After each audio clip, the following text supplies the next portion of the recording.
پاکستان کیسے بنا یہ جاننے کے لیے ہم تھوڑا سا تاریخ کے اندر جائیں گے،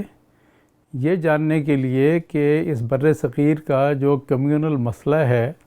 اس کی تاریخ میں جڑیں کہاں تک ہیں۔ کچھ لوگوں کا خیال ہے کہ یہ مسئلہ انگریزوں کے آنے کے بعد پیدا ہوا، لیکن میں تاریخ کے طالب علم کی حیثیت سے جب دیکھتا ہوں تو انگریزوں کے آنے سے پہلے جو 800 سے 1000 سال تک یہاں مسلمان اکثریت علاقوں میں مسلمان حکمران رہے اور جو کہ باہر سے آئے تھے، اب وہ حاکم تھے اور اس بر صغیر کی اکثریت آبادی جو ہندو تھی وہ محکوم تھی۔ تو اب حاکم اور محکوم کے درمیان جو رشتہ ہوتا ہے اس کے نتیجے میں جبر اور ظلم زیادتی یہ سب چیزیں ہوتی ہیں، اور یہ ایک پس منظر تھا جو ہم دیکھتے ہیں کہ 800 سے 1000 سال تک کا موجود تھا انگریز کے آنے سے پہلے، اور اس میں یہ کمیونل مسئلہ مختلف شکلوں میں تاریخ میں جاری رہا۔ اس کو سیاسی طور پر حل کرنے کی کوششیں بھی ہوئیں اور ثقافتی طور پہ بھی حل کرنے کی کوششیں ہوئیں، دونوں کوششیں ہوئیں۔ اس مسئلے کو بڑھانے کی بھی کوشش ہوئی، اس مسئلے کو کم کرنے کی کوشش بھی ہوئی۔ اس مسئلے کو کم کرنے کی کوششوں میں سب سے اہم کردار جو ہے وہ کچھ ایسے حکمرانوں نے کیا جنہوں نے ہندوؤں کو اپنی ایڈمنسٹریشن کا حصہ بھی بنایا، جس میں ہم جو ادوار دیکھتے ہیں سلطان علاء الدین خلجی کا دور ہے، بنگال کے حسین شاہی حکمرانوں کا دور ہے، کشمیر میں زین العابدین کا دور ہے، اسی طرح سے بہمنی سلطنت جو دکن کی تھی وہ حکمران اپنی رعیت کے ساتھ اپنا فاصلہ کم کرتے تھے اور اس فرق کو کم کرنے کی کوشش کرتے تھے۔ سب سے بڑی کوشش جو ہے وہ اکبر کے زمانے میں ہوئی، جس نے ان کو اپنی انتظامیہ کا حصہ بنایا، ان کے ساتھ شادیاں کیں، اور پھر مغل سلطنت میں ایون اورنگزیب کے حد تک ہندو جو ہیں وہ فوج میں بھی رہے، ریونیو میں بھی رہے اور ایڈمنسٹریشن کا ایک اہم حصہ رہے۔ تو یہ ایک کوشش تھی جو سیاسی سطح پر ہوئی۔ اسی کے متوازی اس امتیاز کو کم کرنے کی کوششیں ثقافتی سطح پر بھی ہوئیں، اور اس میں بہت اہم کردار شروع میں جو چشتیہ سلسلے کے صوفیاء ہیں ان کا ہے۔ اس میں معین الدین چشتی اجمیری ہیں، بابا فرید ہیں، امیر خسرو ہیں، اور نظام الدین اولیاء ہیں۔ ان صوفیاء نے اپنے خانقاہ میں یہ فرق ہی نہیں رکھا تھا کہ کون ہندو ہے کون مسلمان ہے، تو یہ ثقافتی سطح پہ بڑی کوشش ہوئی کہ یہ کم ہو۔ پھر بھکتی تحریک، اس میں کبیر داس، رامانند، رامانج، چیتنیہ، ان لوگوں نے بھی اس فرق کو ثقافتی سطح پہ کم کرنے کی کوشش کی، اور یہ کوششیں پیرلل میں چلتی رہیں، لیکن یہ مسئلہ موجود تھا، یعنی اس مسئلے سے ہم انکار نہیں کر سکتے۔ دوسری طرف مختلف ادوار میں اس کو بڑھانے کی، اس کو شدید کرنے کی کوششیں بھی ہوئیں، سیاسی سطح پر بھی اور ثقافتی سطح پر بھی۔ سیاسی سطح پر بعض حکمران ایسے آئے جنہوں نے مندروں کو توڑا، ہندوؤں کے عبادت گاہوں کو تباہ و برباد کیا، اور اس کے اندر غزنوی ہے، غوری ہے، اور اس کے بعد پھر ہم سکندر لودھی کو دیکھتے ہیں، ایک سکندر شاہ ہے کشمیر کا، اور بعض ایسے ہیں جنہوں نے اس کشیدگی کو سیاسی سطح پر اضافہ کیا، اور آخر پہ اورنگزیب ہے جس نے اس کشیدگی میں اضافہ کیا۔ مراٹھوں کے ساتھ جنگیں، ہندوؤں کے ساتھ ایک ڈسکرمنیشن کا برتاؤ، امتیاز کا برتاؤ، فرق کا برتاؤ، اور دوسری طرف ثقافتی سطح پر علماء نے بھی اس کو بڑھانے کی کوشش کی، جس میں عبدالحق محدث دہلوی ہیں، پھر شیخ احمد سرہندی ہیں جنہیں مجدد الفسانی کہا جاتا ہے۔ انہوں نے بہت زیادہ اس معاملے میں کہا کہ ہندوؤں کو بہت نیچ کر کے رکھا جائے۔ پھر اس میں دوسرے علماء شاہ ولی اللہ اور شاہ عبدالعزیز اور دوسرے علماء ہیں۔ تو ثقافتی سطح پر اس کو شدید کرنے کی کوششیں ہوئیں۔ تو جب ہم دیکھتے ہیں کہ مغل دور اپنے اختتام کو پہنچتا ہے تو اس ٹائم پر ایک بہت بڑی قوت اٹھتی ہے جس کو مرہٹہ سلطنت کہتے ہیں۔ تو مرہٹوں کی سلطنت اور مرہٹوں کا عروج اورنگزیب کے آخری دور میں بہت شدید ہو کر سامنے آیا، اور یہ جو ہندو مسلم کی شکل اس کی بنی، اور شاہ ولی اللہ نے احمد شاہ ابدالی کو خط لکھ کے حملے کی دعوت دی، اور پانی پت کی تیسری جنگ ہوئی جس کے نتیجے میں مرہٹوں کو شکست ہوئی۔ لیکن ہم دیکھتے ہیں کہ 1757 وہی سال اس طرف مرہٹوں کو شکست ہوتی ہے تو مغل اشرافیہ تو کسی حد تک بچ جاتی ہے، لیکن دوسری طرف اسی مغل اشرافیہ کے سراج الدولہ کو پلاسی میں انگریزوں کے ہاتھوں شکست ہو جاتی ہے، اور تاریخ ایک اور دھارے کی طرف مڑ جاتی ہے جہاں ایک نیا فیکٹر بر صغیر کی تاریخ میں داخل ہو جاتا ہے، جو اس سے پہلے بر صغیر کی تاریخ میں دو اہم پہلو اپنا کردار ادا کر رہے تھے، ایک مسلم حکمران اشرافیہ اور ایک محکوم ہندو، لیکن اب وہ بھی مرہٹوں کی شکل میں ایک سیاسی طاقت کے طور پر ابھر آئے تھے جن کی طاقت کمزور ہوئی، لیکن ایک تیسرا فیکٹر انگریزوں کی شکل میں آ گیا۔ تو اب اس کے بعد ہم ایک تاریخ کے اگلے دور میں داخل ہوں گے جہاں انگریزوں کا دور شروع ہوتا ہے، اور اس میں ہم دیکھیں گے کہ یہ مسلم اشرافیہ کس طرح سے زوال پذیر ہوتی ہے، اور پھر ہندو اشرافیہ جو ہے وہ نئی طاقت حاصل کرتی ہے۔ انگریزوں کا یہاں اقتدار شروع ہوتا ہے ایسٹ انڈیا کمپنی کی حکومت سے۔ اب ایسٹ انڈیا کمپنی کو بنگال میں اقتدار میں لانے کے سلسلے میں وہاں کے جو ہندو سیٹھ تھے، جن کو جگت سیٹھ بھی کہتے تھے، ان میں اومی چند بھی ہے اور بہت سے سیٹھ ہیں، انہوں نے بڑا اہم کردار ادا کیا تھا، اور سراج الدولہ کی شکست میں ان کا بڑا اہم کردار تھا، اور پھر آہستہ آہستہ سے بنگال پر انگریزوں کا قبضہ ہوا، پھر اس کے بعد اودھ پہ ان کا قبضہ ہوا، اور آہستہ آہستہ ہم دیکھتے ہیں کہ پنجاب تک انگریز جو ہیں وہ قابض ہو گئے، سندھ تک وہ قابض ہو گئے، اور دلی میں بھی آخری جو زوال پذیر ایک شہنشاہیت تھی اس کا خاتمہ ہونا ہی تھا، وہ ہوا۔ تو اس دور میں تقریباً ہم یہ جو دور ہے اس میں جو 100 سال کا تقریباً ہے جب بنگال پر انگریزوں کی حکومت قائم ہوتی ہے، اور اس کے بعد پنجاب تک آتے آتے، تو اس دور میں ایک ہندو اشرافیہ جو اس سے پچھلے تاریخی دور میں محکوم تھی، وہ اب اقتدار میں حصہ دار بن جاتی ہے، انگریزی تعلیم حاصل کرتے ہیں، وہ انگریزی جو اقتدار ہے اس کے اندر بھی حصہ لینے کی بات کرتے ہیں۔ تو اس میں وہ انگریزی تعلیم میں بہت اہم نام ہے راجہ رام موہن رائے کا۔ انہوں نے ہندوؤں میں انگریزی تعلیم شروع کی، اور کمپنی کی حکومت میں پھر ہندو ملازم بہت بڑی تعداد میں آ گئے، اور انہوں نے پھر یورپ کے علوم بھی پڑھنے شروع کیے، اور ان میں ایک روشن خیالی بھی آئی۔ تو یہ جو سلسلہ ایک ہندو کمیونٹی میں آیا، اس کے پیرلل میں ہم دیکھتے ہیں کہ مسلمانوں نے یہ سلسلہ شروع نہیں کیا۔ ان کے جو نواب تھے، ان کے جو جاگیردار تھے، وہ اس نئے نظام کے ساتھ، نئی تعلیم کے ساتھ چلنے کے لیے تیار نہیں ہو رہے تھے، اور جو مسلمان مدارس تھے ان کے علماء بھی اس نئی تعلیم کی طرف آنے کے لیے تیار نہیں ہو رہے تھے۔ تو اس دور میں ایک جو پاور سٹرکچر میں ایک بیلنس بنتا ہے، وہ بیلنس پھر شفٹ ہو جاتا ہے کہ اوپر پہلے نمبر پر انگریز ہے، دوسرے نمبر پر ایک ہندو ایلیٹ آ جاتی ہے، اور مسلمان تیسرے نمبر پہ چلے جاتے ہیں۔ اب یہ جو مثلث بنتی ہے، ان کے درمیان ایک ٹکراؤ کی کیفیت شروع ہو جاتی ہے، اور اس ٹکراؤ سے مختلف مواقع پہ انگریزوں نے فائدہ بھی اٹھایا، لیکن ان کے اپنے جو تاریخی پس منظر تھے جس کی وجہ سے ان کے درمیان ٹکراؤ کی کیفیت تھی، اس کا جو تاریخ تھی وہ موجود تھی۔ تو ہندوؤں میں بھی ایک احیاء پسندی کی یا اپنے پرانے دور کو لانے کی ایک تحریک شروع ہوئی، اور ان کے ہاں ہندو کالج بنارس میں قائم ہوا، سنسکرت کالج کلکتہ میں قائم ہوا۔ بنکم چندرا چیٹرجی ایک ناولسٹ ہیں بنگالی، انہوں نے ایک انند مٹھ ناول لکھا جس میں بندے ماترم کا ترانہ ہے،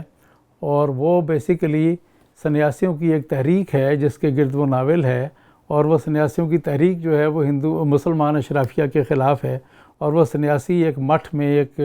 ڈیرے میں اکٹھے ہو کے یہ ترانہ گاتے ہیں بندے ماترم، جس کا مطلب ہے کہ دھرتی ماتا ہم تیری عبادت کرتے ہیں۔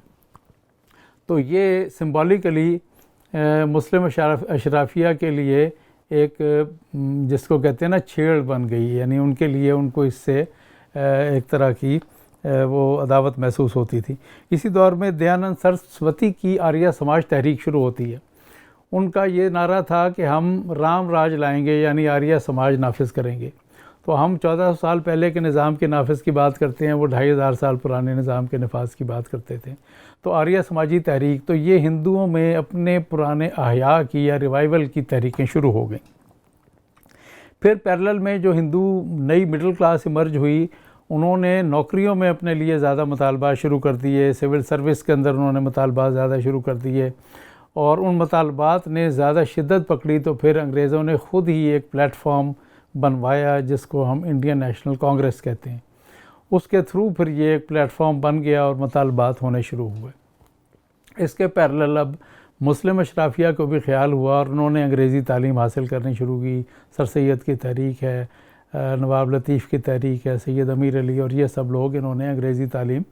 کا راستہ اختیار کیا، اور پھر ان کے اپنے مطالبات شروع ہوئے، اس لیے کہ ادھر ہندو کالج بنا بنارس میں، تو انہوں نے علی گڑھ مسلم یونیورسٹی یا مسلم کالج بنایا۔ تو یہ ڈسکریمنیشن اور یہ ایک تفاوت جو ہے یہ چلتا ہوا نظر آتا ہے کہ وہ ان کو سپیس دینے کو تیار نہیں ہیں، یہ اپنی سپیس لینے کے لیے مختلف طریقے اختیار کرتے ہیں، اور اسی کے نتیجے میں پھر جو مسلم محمڈن ایجوکیشنل کانفرنس تھی وہ مسلم لیگ کی شکل اختیار کرتی ہے، اور پھر یہ دھارے بٹ جاتے ہیں۔ لیکن ہم اسی میں یہ دیکھتے ہیں کہ ایک دور ایسا آتا ہے پہلی عالمی جنگ کا، جس میں یہ دونوں قوتیں پلیٹ فارم پہ اکٹھی ہوتی ہیں، جس کو ہم لکھنؤ کا معاہدہ کہتے ہیں 1916 میں۔ وہاں دونوں مل کے معاہدہ کرتے ہیں کہ ہم مل کے اپنی سوراج کی، اپنے حقوق کی جدوجہد کریں گے۔ پہلی عالمی جنگ کے ختم ہونے کے بعد اس منصوبے پر آگے عمل ابھی ہونا تھا کہ ارلی 20s میں ہندو مسلم فسادات شروع ہو جاتے ہیں، ایک طرف خلافت تحریک شروع ہو جاتی ہے، مسلمانوں کے اندر ایک انتہا پسندی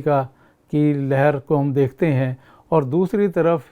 ہندو جو پڑھے لکھے لوگ تھے ان کے اندر بھی ایک اپنی جو پرانی تاریخ کو ریوائیو کر کے ایک نیا سماج لانے کی باتیں تھیں وہ شروع ہو جاتی ہیں۔ لالا لاجپت رائے جو ہمارے لاہور کے ہی تھے،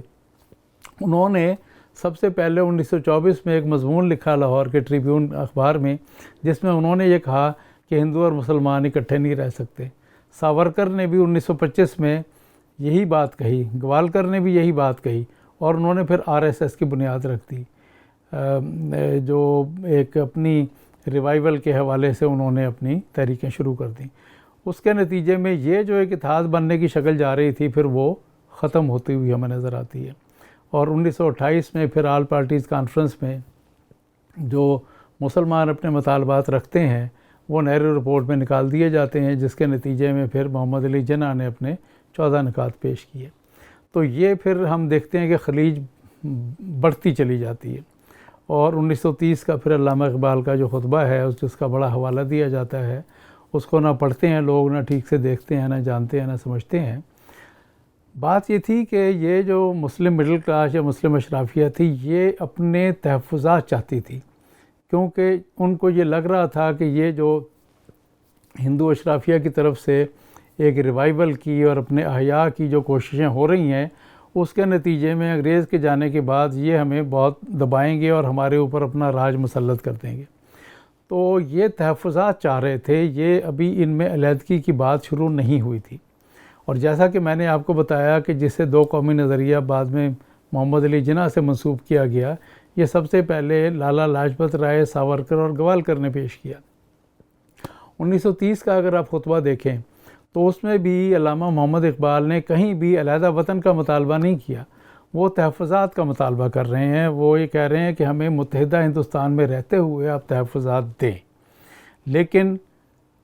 اس میں تحفظات کے بجائے ہم آگے چل کے دیکھتے ہیں کہ وہ تحفظات کی کوشش آگے بڑھتی رہتی ہے، لیکن اس میں اقبال نے پورے خطبے کو دیکھیں تو ایک فیڈریشن کی بات کی ہے، ایک کنفیڈریشن کی بات کی ہے، اور پھر جب کہیں یہ کہا گیا کہ اس میں انہوں نے پاکستان کا مطالبہ کیا ہے تو انہوں نے ایک خط لکھا اپنے پروفیسر کو جے تھامسن کو، اور اس میں واضح طور پر کہا کہ یہ جو کیمبرج کے اسٹوڈنٹس نے، چودھری رحمت علی وغیرہ نے پاکستان کا مطالبہ کیا ہے، یہ میرا مطالبہ نہیں ہے، میرے 30 کے خطبے کو صحیح طرح نہیں سمجھا جا رہا، میں نے تو مسلمانوں کے لیے مغربی، شمال مغربی حصے میں ایک بڑے صوبے کا مطالبہ کیا، اس میں ریاست کا لفظ صوبے کے معنوں میں ہے، ایک ملک کے معنی میں نہیں ہے۔ پھر 1935 کا ایکٹ آ جاتا ہے۔ 1935 کے ایکٹ کے بعد پھر سیاسی سرگرمی بڑی تیز ہو جاتی ہے، کیونکہ دوسری عالمی جنگ کے لیے انگریز یہ چاہتا تھا کہ یہاں لوگوں کو سیاسی اصلاحات دے دی جائیں تاکہ مخالفت زیادہ نہ ہو، اور اس میں پہلی دفعہ مقامی اسمبلیاں وجود میں آتی ہیں، صوبائی اسمبلیاں وجود میں آتی ہیں، اور اس میں کانگریس کی حکومتیں بنتی ہیں۔ کانگریس کی جب حکومتیں بنتی ہیں تو وہ بندے ماترم اور اپنے جو ہندو احیاء کی باتیں ہیں وہ شروع کر دیتے ہیں اپنی تعلیم میں، اپنے اداروں میں۔ اس سے مسلمان مڈل کلاس اور اشرافیہ خوفزدہ محسوس ہونا شروع کرتی ہے، اور پھر اس کے نتیجے میں 1940 کی قرارداد آتی ہے، اور 1940 کی قرارداد میں بھی آپ دیکھیں گے کہ قائد اعظم کی جو تقریر ہے منٹو پارک لاہور میں، اس میں انہوں نے اپنی پوری تقریر میں کہیں بھی علامہ اقبال کے 1930 کے خطبے کا حوالہ نہیں دیا۔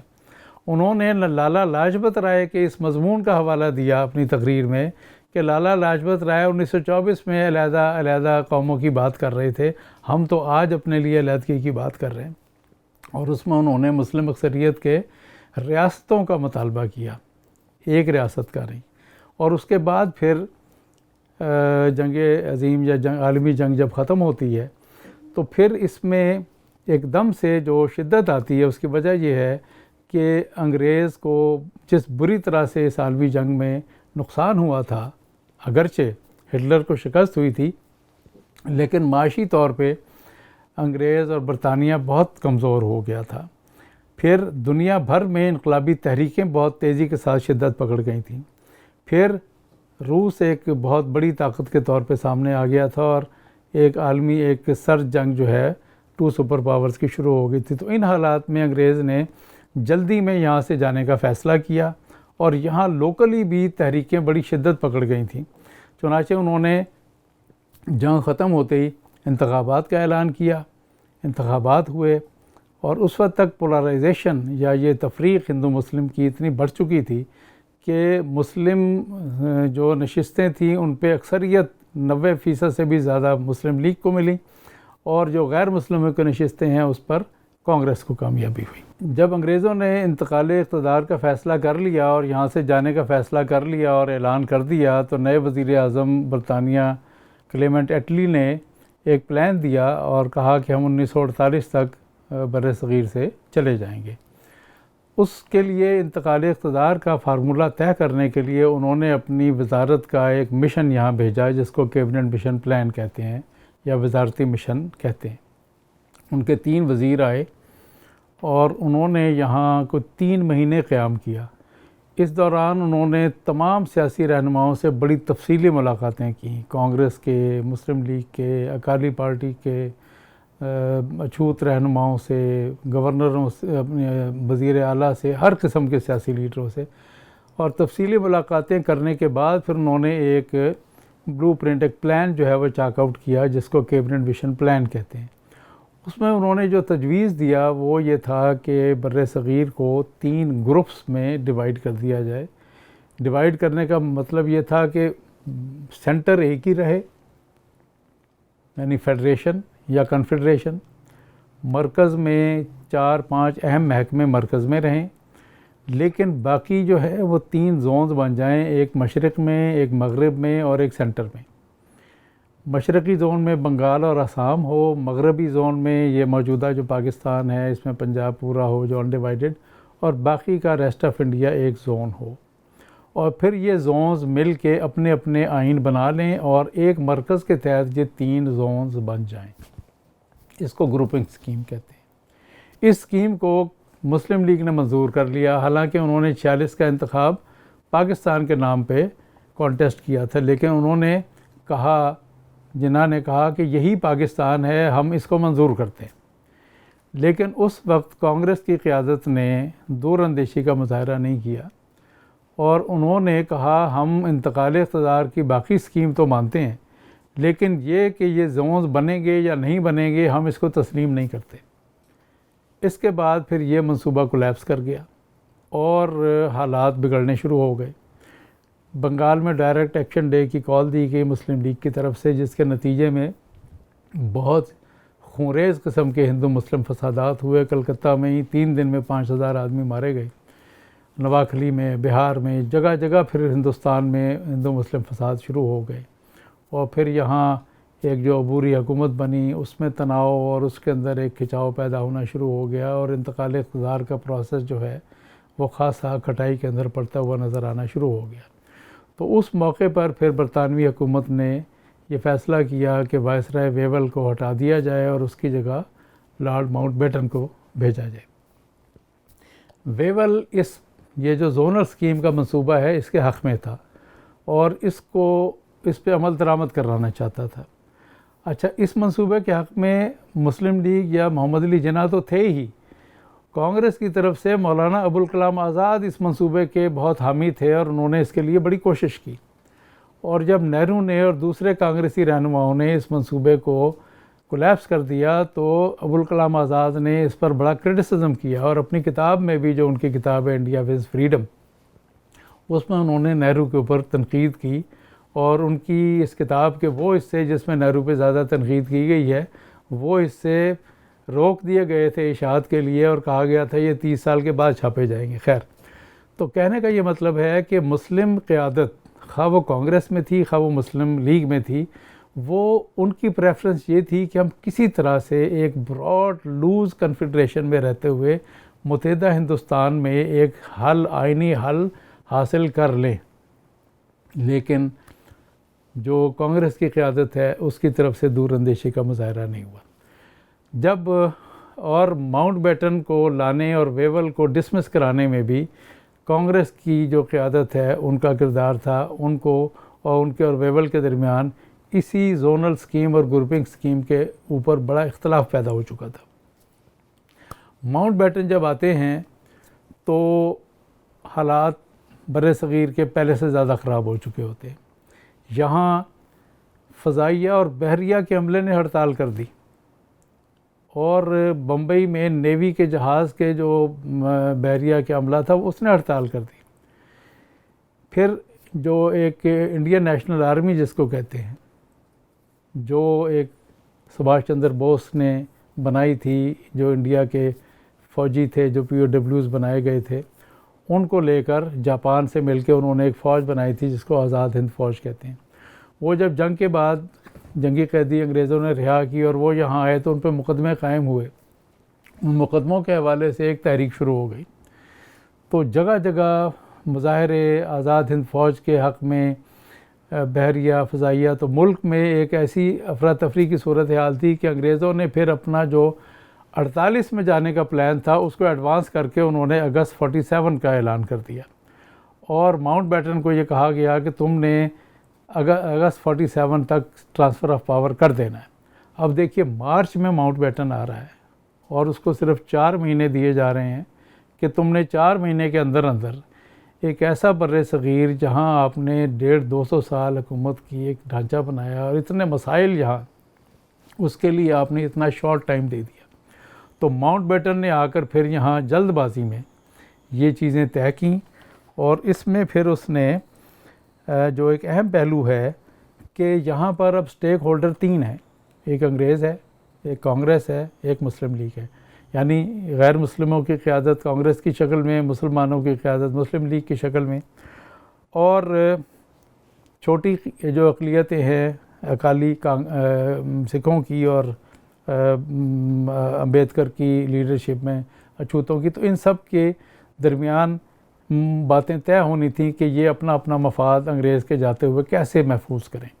انگریز یہ چاہتا تھا کہ جب وہ جائے تو اس کے مفاد، اس کی یہاں پر جو بزنسز ہیں اور جو انٹرسٹ ہیں وہ محفوظ رہے، اور اس کے لیے چونکہ کانگریس یہاں کی سب سے بڑی جماعت تھی تو اس نے پھر زیادہ معاملات اس کی منشا کے مطابق طے کیے، اور بہت ساری چیزیں نہرو اور کانگریسی قیادت کی منشا سے طے ہوئیں۔ اس میں مسلم لیگ کی کوشش یہ تھی کہ اگر وہ پاکستان جس کا یہ مطالبہ کرتے تھے کہ جس میں پنجاب بھی تقسیم نہیں ہے، بنگال بھی تقسیم نہیں ہے، وہ مل جائے۔ تیسری طرف اکالیوں کی کوشش یہ تھی کہ کسی طرح سے ان کے مفاد بھی محفوظ رہ جائے۔ لیکن ان حالات میں پھر 3 جون کا پارٹیشن پلان آ جاتا ہے۔ 3 جون کے پارٹیشن پلان میں جو تفصیلات ہیں اس کے عمل درآمد میں، اس میں ہم دیکھتے ہیں کہ عمل درآمد میں پھر جو پریورٹی ہے وہ کانگریس کو دی جاتی۔ اس کی ایک مثال لیں کہ بنگال کی تقسیم کی بات 3 جون کے پارٹیشن پلان میں آئی، لیکن قائد اعظم کی طرف سے سہروردی کو یہ ٹاسک دیا گیا کہ آپ بنگال کو متحد رکھنے پر وہاں کی مقامی جو لیڈرشپ ہے اس کو اپنے ساتھ ملا لیں۔ چنانچہ حسین شہید سہروردی نے سرت چندر بوس، جو سبھاش چندر بوس کے چھوٹے بھائی تھے اور فارورڈ بلاک کے لیڈر تھے، ان کو، اور جو بنگال کانگریس کے لیڈر کرن شنکر رائے تھے، ان کو ملا کر یہ فیصلہ کر لیا کہ ہم بنگال کو ایک انڈیپینڈنٹ سیپریٹ اسٹیٹ کے طور پہ لے لیتے ہیں اور انگریزوں سے بات کرتے ہیں۔ تو سہروردی ماؤنٹ بیٹن سے ملنے کے لیے آئے اور سہروردی نے یہ پلان ماؤنٹ بیٹن کے سامنے رکھا کہ ہم بنگال کو الگ ایک ریاست کے طور پہ آپ سے اس کے اندر چاہتے ہیں کہ آپ اس کو منظور کر لیں، اور ہم ڈویژن نہیں چاہتے۔ چنانچہ ماؤنٹ بیٹن نے پوچھا کہ تم نے اپنے لیڈر محمد علی جناح سے بھی یہ بات پوچھی ہے؟ تو سہروردی نے کہا کہ میں نے ان کے کہنے پر ہی یہ کام کیا ہے، لیکن اس کے بعد اور نام بھی رکھ لیا گیا تھا democratic socialist republic of Bengal. اس پر کانگریس کی جو سینٹرل کی قیادت تھی، ان کی طرف سے جو بنگال کی کانگریس تھی اس کی سرزنش کی گئی، ان کو جھڑکا گیا کہ تم اس منصوبے کا حصہ کیوں بنے ہو۔ چنانچہ متحدہ بنگال کے رہنے کا منصوبہ جو جناح اور سہروردی نے بنایا تھا وہ ناکام ہوا۔ دوسری طرف جناح قائد اعظم نے کوشش کی کہ پنجاب بھی تقسیم نہ ہو، جس کی ایک مثال یہ ہے کہ جب پنجاب اسمبلی میں ووٹنگ ہوئی تو 3 جون کے پلان کے مطابق پہلے ایک متحدہ طور پہ سارے اسمبلی کے ارکان نے ووٹنگ کرنی تھی کہ پنجاب کا مستقبل کیا ہوگا۔ اس ووٹنگ میں اکثریت ووٹنگ جو ہوئی اس میں متحدہ جو اسمبلی کا اجلاس ہوا تو اس کی رائے شماری ہوئی کہ اگر پنجاب متحد رہے تو اسے پاکستان کا حصہ بنایا جائے یا ہندوستان کا۔ کل 168 ارکان اسمبلی میں سے 91 نے پاکستان میں شمولیت کے حق میں ووٹ دیا، یعنی پنجاب اسمبلی نے تقسیم کے خلاف ووٹ دیا۔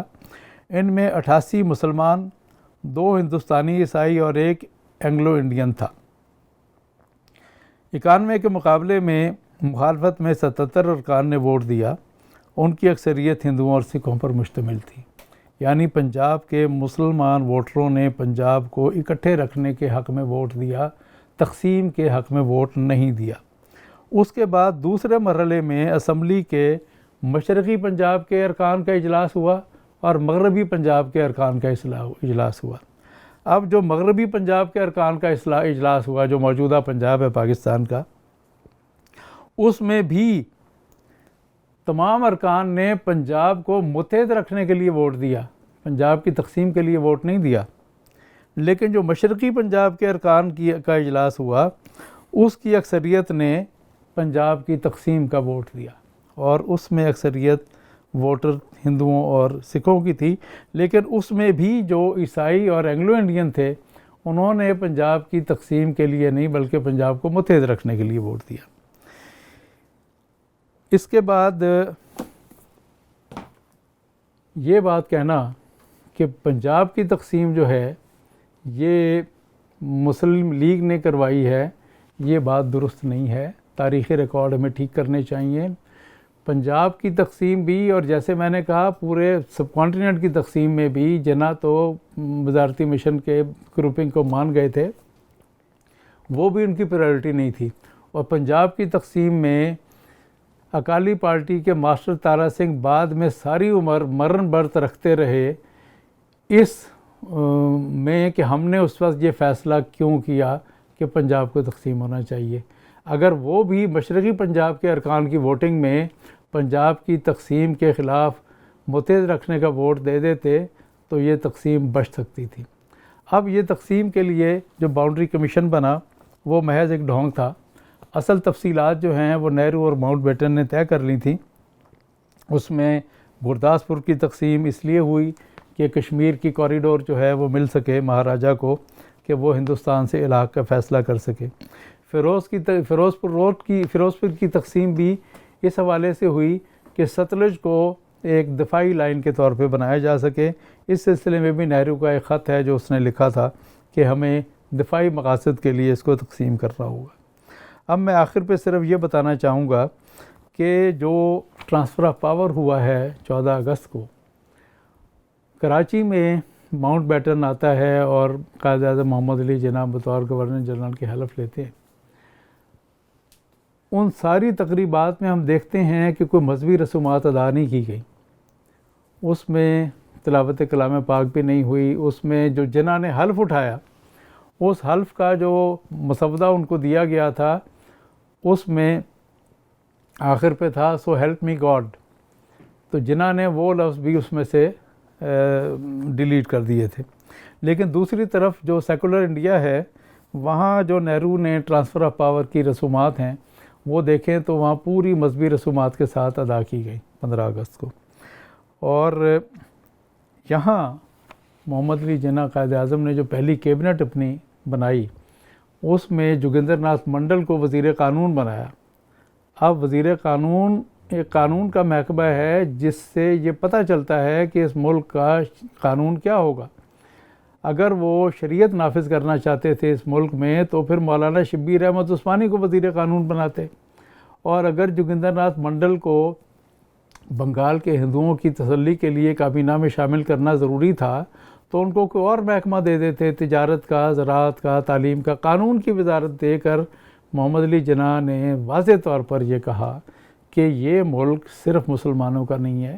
یہاں بسنے والے ساری قوموں کے لوگ جو ہیں یہ ان کا ملک ہے۔ اور یہ بات انہوں نے بہت واضح طور پہ اپنی جو 11 اگست کو دستور ساز اسمبلی کی جو انہوں نے افتتاحی تقریر کی ہے اس میں بڑے واشگاف الفاظ میں کہا کہ وقت گزرنے کے ساتھ ساتھ ہندو ہندو نہیں رہیں گے، مسلمان مسلمان نہیں رہیں گے، ذاتی معاملوں میں نہیں، مذہبی معاملوں میں نہیں، لیکن ریاست کے فرد کے طور پر ان کے عقیدے کا ریاست کے امور سے کوئی تعلق نہیں ہوگا، مذہب انسان کا ذاتی معاملہ ہوگا۔ یہ بنیاد تھی جس پر انہوں نے پاکستان کی بنیاد رکھی تھی۔ لیکن ہم دیکھتے ہیں کہ آگے چل کر جناح کے اس تصور کو اور اقبال کے بھی تصور کو، جس میں انہوں نے اس طرح کے بھید بھاؤ فرقہ واریت کی مخالفت کی ہوئی ہے، اپنے خطبے میں انہوں نے یہاں تک کہا ہوا ہے کہ اس بر صغیر کا دفاع اکبر کے دور کی طرح ہندو اور مسلمان مل کے کریں گے۔ یہی 30 کا جو خطبہ ہے، تو ان کے ویژن کے بجائے یہاں ان مولویوں کا اور علماء کا ویژن جو ہے ان کے حوالے کر دیا گیا۔ وہ پاکستان کے مخالف تھے جو قائد اعظم کو کافر اعظم کہتے تھے، علامہ اقبال پہ کفر کے فتوے دیتے تھے، ان کے نیریٹو کو پاکستان کی حکمران اشرافیہ اور اسٹیبلشمنٹ نے اختیار کیا، اور یہ ویژن جو پاکستان کا تھا اس کو انہوں نے اختیار نہیں کیا، جس کا نتیجہ ہم نے بے شمار معصوم لوگوں کے مارے جانے کی صورت میں حاصل کیا ہے، اور آج بھی ہمارا پاکستان جس دہشت گردی کا شکار ہے وہ اسی کا نتیجہ ہے۔